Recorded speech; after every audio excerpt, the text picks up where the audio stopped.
इसीलिए तो भगवान आए केवट के पास। केवट नाव दे दो, मांगी नाव न केवट आना। केवट कह रहा नहीं दूंगा। नहीं दोगे? नहीं। भगवान ने कहा क्यों नहीं दोगे?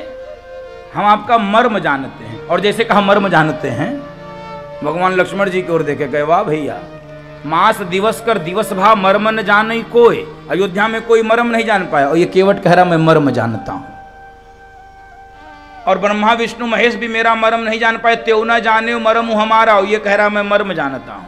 और सुनो, भगवान शंकर मैया पार्वती से कह रहे उमा मर्म यह काहू नहीं जाना। कोई इस मर्म को जान नहीं पाया। और लक्ष्मण जी सबकी छोड़ो, तुम भी मेरा मर्म नहीं जान पाए। लक्ष्मणहु यह मर्म न जाना, अरण्य कांड। तुम भी मेरा मर्म नहीं जान पाए। और ये कह रहा मैं मर्म जानता हूं। तो भगवान ने कहा भैया कौन सा मर्म जानते हो? बोल पड़ा छुअत सिला भई नारी सुहाई, छुअत सिला भई नारी सुहाई, पाहन तेना काठ कठिनाई, पाहन तेना काठ कठिनाई, छुअत सिला भई नारी सुहाई, पाहन तेना काठ कठिनाई, पाहन तेना काठ कठिनाई। मैं आपके मर्म को जानता हूं। कौन से मर्म को? आपने एक बार एक पत्थर को स्पर्श किया था, वो ऋषि पत्नी बन गई। मेरी नाव तो पत्थर की भी नहीं, लकड़ी की। और यदि ऋषि पत्नी बन गई तो? भगवान ने कहा तो कहे एक तो धंधा चौपट, इसी नाव से लोगों को गंगा पार कराता हूं, परिवार का भरण पोषण करता हूं, तो एक तो धंधा चौपट हो जाएगा। और प्रभु धंधा तो मान लो कोई और कर लूंगा, कहीं नौकरी कर लूंगा। ये जो दूसरी समस्या आएगी, लक्ष्मण जी ने कहा कौन सी समस्या? ये जो दूसरी पत्नी आ जाएगी, इसका क्या करेंगे? ये कई घर में बैठी है, वही पर्याप्त है? उसका दूसरा का क्या करेंगे? और सुनिए, मैं आपके चरणों के लीला को समझता हूं, मैं आपकी महिमा देख रहा हूं, मेरी पत्नी तो देख नहीं रही होगी। बोलते चले जा रहा केवट। और सुनिए, यदि मैं इसको लेकर घर में जाऊंगा तो मेरी पत्नी क्या कहेगी? अच्छा दो दो रखे थे तुम, बताए नहीं आज तक। तो प्रभु हम उसको समझा नहीं पाएंगे। लक्ष्मण जी ने कहा अच्छा सुनो, भगवान को समझा ले रहे हो, पत्नी को नहीं समझा पाओगे? केवट ने कहा भगवान को समझाना आसान। हाँ, आप लोग अपना अनुभव बताइए। भगवान को समझाना आसान कि पत्नी को? हैं? ये सब लगभग कहना चाहते हैं भगवान, लेकिन इतने डरे हैं बोल भी नहीं पा रहे, बोल नहीं पा रहे भगवान। इसलिए हम समझा नहीं पाएंगे प्रभु, हम समझा नहीं पाएंगे। केवट एक तो ये मर्म जानता जो सारी दुनिया जानती है, भगवान के चरणों में वो शक्ति है जो पत्थर को भी तार सकती है। लेकिन जो वास्तविक मर्म है वो क्या है? वास्तविक मर्म ये है बंधु माताओं, केवट विचार कर रहा है कि भगवान मेरे पास कैसे आ गए। और वही विश्वास हम लोगों को दिलाना चाहता है कि भगवान को खोजने मत जाओ, मैं तो कहीं खोजने के लिए नहीं गया। केवट कह रहा मैं तो कहीं खोजने के लिए नहीं गया, भगवान को खोजने मत जाइए। कहां खोजोगे? कोई गली नंबर, कोई मकान नंबर, कोई मोहल्ला नंबर, क्या है, कोई मोबाइल नंबर, कहां जाओगे ढूंढने? ना हम वसामि वैकुंठे योगिनाम हृदये न च मद्भक्ता यत्र गायन्ति तत्र तिष्ठामि नारद। कहां ढूंढोगे भाई, कहां ढूंढोगे? भगवान को खोजने जाएंगे, यात्रा गलत होगी, परिणाम नहीं आएगा बंधु माता, समय नष्ट होगा, ऊर्जा व्यर्थ होगी, भगवान खोजने से नहीं मिलता। कहां खोजोगे? निवेदन करो, जैसे चोर कभी भी पुलिस को नहीं खोजता, चोर चोरी करने के बाद पुलिस को नहीं खोजता, पुलिस ही चोर के ठिकाने पे पहुंच जाती है। ऐसे ही भगवान को खोजने मत जाइए बंधु माताओं, अपने कुटिया में, अपने घर में, अपने मकान में, अपने बेडरूम में, अपने बिस्तर पे, अपने कुर्सी पे, अपने सोफे पे, अपने गाड़ी पे बैठ के भगवान को रो रो के पुकारिए। आपकी पुकार सुनकर भगवान स्वयं आपकी कुंडी खटखटाने के लिए आपके द्वार पर आ जाएगा। आप केवल एक काम, बस केवल पुकारो, पुकारो, खूब पुकारो, रो रो के पुकारो, जितना पुकार सकते हो। भगवान पुकारने से, अरे इसलिए आपने सुना होगा सूरदास जी के जीवन की एक सुंदर कथा को।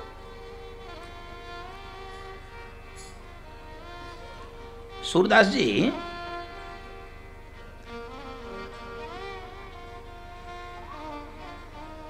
भगवान कृष्ण के अनन्य भक्त थे, भगवान कृष्ण के अनन्य भक्त थे। बंधु माताओं, सूरदास जी भजन गाते थे, आप तो जानते ही हो। और सूरदास जी के जीवन की एक विशेष बात बोलूं, हम लोग इंद्रियों के रहते हुए भी उदासीन रहते हैं। परमात्मा ने हम लोगों को सकलांग बनाकर भेजा है।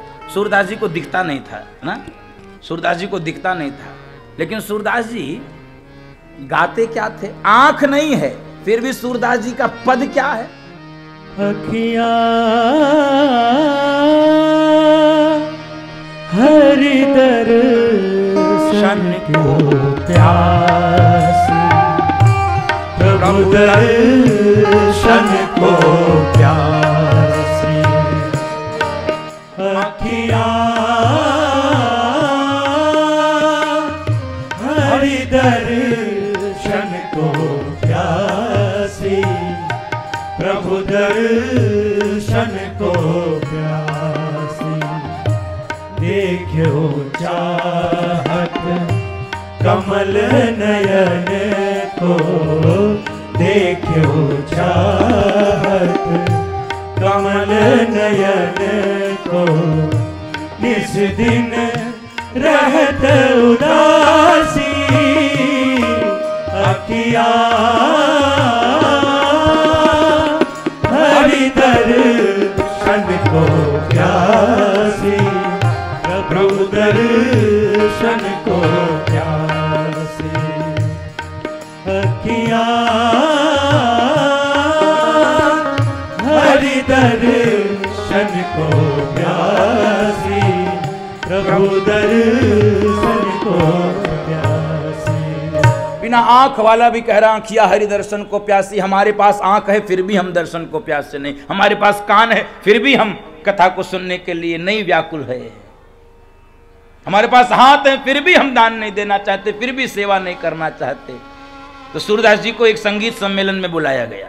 दर्शन कीजिए प्रसंग का, एक संगीत सम्मेलन में बुलाया गया। सूरदास जी अपना लाठी और अपना इकतारा लेकर पहुंच गए। नए स्थान पे संगीत सम्मेलन था, आयोजक अपने साथ लेकर गए।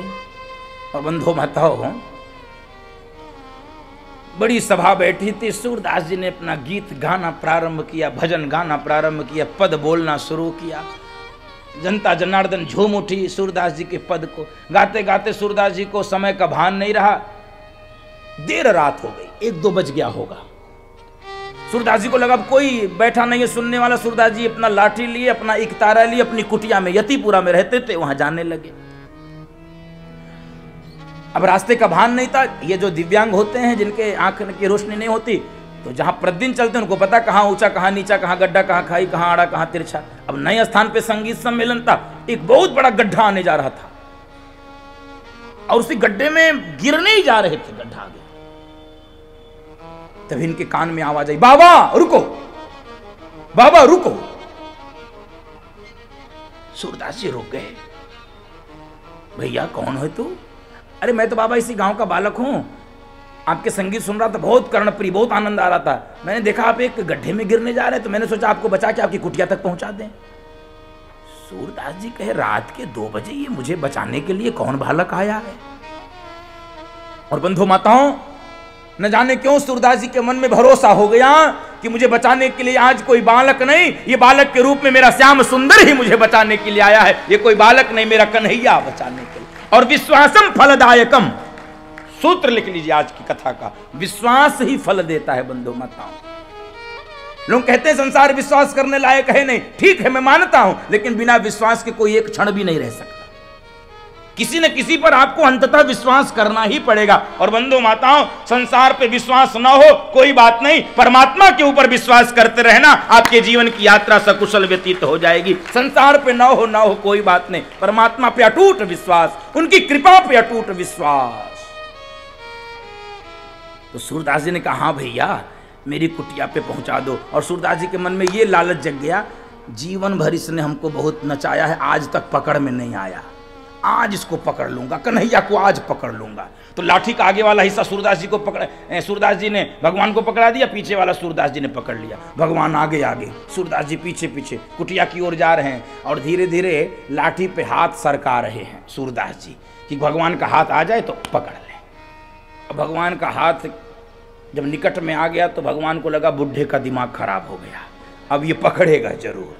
और एकदम से जैसे ही लाठी छोड़कर भगवान का हाथ पकड़ना चाहे सूरदास जी, हाथ छुड़ा के भगवान अंतर ध्यान हो गए। कन्हैया कन्हैया कन्हैया कन्हैया,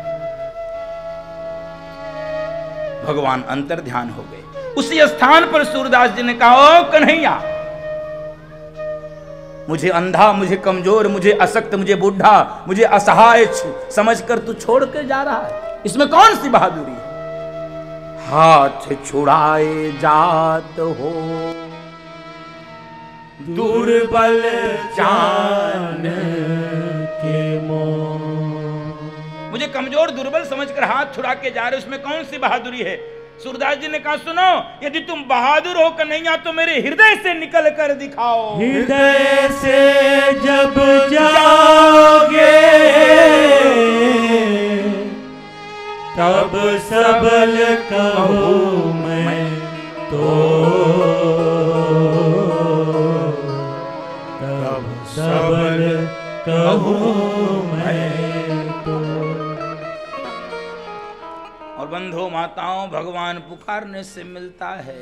सूरदास जी उसी स्थान पे बैठ गए, भगवान के विरह में रो रो के पुकारे हैं, मानो यही गा रहे हो। लौट के आजा मेरे मीर, तुझे मेरे गीत बुलाते हैं। लौट के आजा मेरे मीर, तुझे मेरे गीत बुलाते हैं। मेरा सुना पड़ा रे संगी, मेरा सुना पड़ा रे संगी, तुझे मेरे गीत बुलाते हैं। लौट के आजा मेरे मीर, तुझे मेरे गीत बुलाते हैं।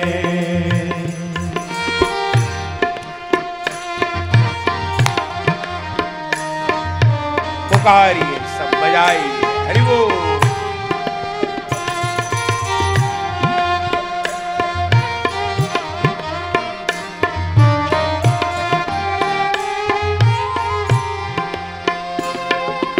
बरसे गगन मेरे बरसे नयन, देखो तरसे है मन अब तो आजा। बरसे गगन मेरे बरसे नयन, देखो तरसे है मन अब तो आजा। शीतल पवन ये लगाए अगन, ओ सजन अब तो मुखड़ा दिखा जा। शीतल पवन ये लगाए अगन, ओ सजन अब तो मुखड़ा दिखा जा। तूने भली ये निभाई प्रीत, तूने भली ये निभाई प्रीत, तुझे मेरे गीत बुलाते हैं। तूने भली ये निभाई प्रीत, तुझे मेरे गीत बुलाते हैं। हरे रामा राम राम हरे हरे, हरे कृष्णा कृष्ण कृष्ण हरे दोनों हाथ उठा के गा लो एक बार। हरे राम राम राम हरे हरे, हरे कृष्णा कृष्ण कृष्ण हरे हरे, हरे राम राम राम हरे हरे, हरे कृष्णा कृष्ण कृष्ण हरे हरे, कृष्ण कृष्ण हरे हरे, कृष्ण कृष्ण हरे हरे। भगवान पुकारने से मिलता है बंधु माता, जितना पुकार सकते उतना पुकारो। इसलिए केवट ये बताना चाहता कि भगवान मेरे पास आ गए। दो ही तरीके हैं, सुन लीजिए। या तो खूब रो रो के केवट की तरह, सूरदास जी की तरह बुला लीजिए। भगवान को पाने के दो तरीके इस प्रसंग के संदर्भ में, खूब पुकारिए। दूसरा तरीका, केवट की तरह भोले हो जाइए। ये थोड़ा कठिन है, यद्यपि कठिन तो दोनों ही है। केवट की तरह सरल हो जाइए, केवट की तरह सहज। इस संसार में सबसे कठिन काम है सरल होना। शब्द है सरल, लेकिन काम है कठिन। सबसे कठिन है सरल होना। व्यक्ति सरल नहीं हो पाता, बहुत कठिन रहता है। और जब केवट की तरह भोले हो जाओगे तो भी भगवान मिल जाते हैं। और केवल मिलते नहीं हैं, आपको ऐसे निकट बैठाते हैं। सहज स्नेह विवश रघुराई, सहज स्नेह विवश रघुराई, पूछी कुशल निकट बैठाई, पूछी कुशल निकट बैठाई। इसका लक्षण क्या है? कब आपको लगेगा हम सरल हो गए? यदि ये आपके जीवन में होने लगे, क्या? मन क्रम वचन छोड़ी चतुराई, मन क्रम वचन छोड़ी चतुराई, भजत कृपा करी है रघुराई, भजत कृपा करी है रघुराई। मन से, कर्म से, वचन से चतुराई को छोड़ दीजिए, बस भगवान कृपा करेंगे, बगल में आपको बिठाएंगे। यही तरीके हैं। और बंधु माताओं, केवट भगवान से कह रहा है, प्रभु मेरी नाव से जाने के लिए तो आपको मेरी शर्त को मानना पड़ेगा। अब यदि मेरी नाव से जाना चाहते हो तो, और नहीं जाना चाहते हो तो बगल में एक दूसरा घाट है। कवितावली में आया है ना प्रसंग, यही घाट के थोड़ी के दूरिया है, कटियों जल था है दिखाइयों जो, कमर तक पानी है, चलो मैं दिखा भी देता हूं, उस घाट से चले जाओ। यही सरलता है। लेकिन मेरी नाव से जाना है तो आपको मेरे अनुसार जाना पड़ेगा। मेरी नाव से देखो, यही भक्त और भगवान का झगड़ा है। भक्त और भगवान का इसी को झगड़ा कहते हैं बंधु माता। मेरी नाव से जाना है, जाओ प्रभु पार अवसी गाचहु, जो प्रभु पार अवसी गाचहु, मोहि पद पदुम पखारन कहु, मोहि पद पदुम पखारन कहु। यदि मेरी नाव से जाना चाहते हो तो मुझसे चरण धुलवाओ। आप कहो कि चरण धो, मोहि पद पदुम पखारन, इसी को झगड़ा कहते हैं। और बंधु माताओं, एक बात बता दूं, झगड़ा प्रेम से होता है। कैसे होता है? प्रेम से। झगड़ा प्रेम से होता है, कलह क्लेश से होता है। झगड़े में प्रेम होता है, झगड़े में प्रेम होता है। जैसे पति पत्नी के बीच में क्या होता है? हैं? अरे बोल तो ऐसे नहीं जैसे होवे नहीं करता। हाँ, हंस के बताओ गर्व से, क्या होता? झगड़ा। हाँ, झगड़ा होना चाहिए, लेकिन रगड़ा नहीं होना चाहिए। रगड़ा समझते? जो झगड़ा खत्म ही ना हो उसे कहते हैं रगड़ा, और जो शुरू हो और खत्म हो जाए उसे क्या कहते हैं? तो झगड़ा होता है प्रेम से, और झगड़ा होना चाहिए। और सुनो, भक्त और भगवान में झगड़ा इसलिए होता है कि भक्त का प्रेम होता है भगवान से, इसलिए झगड़ा होता है। इसलिए केवट कह रहा है कि जो प्रभु पारा बसिका चाहूं, मोहिपद पद्म पखारन कहूं, मुझसे चरण धुलवाइए, यही झगड़ा है। ऐसे ही पति पत्नी से झगड़ती है, पति पत्नी से झगड़ता है। और समझ लो झगड़ा नहीं है तो प्रेम भी नहीं है।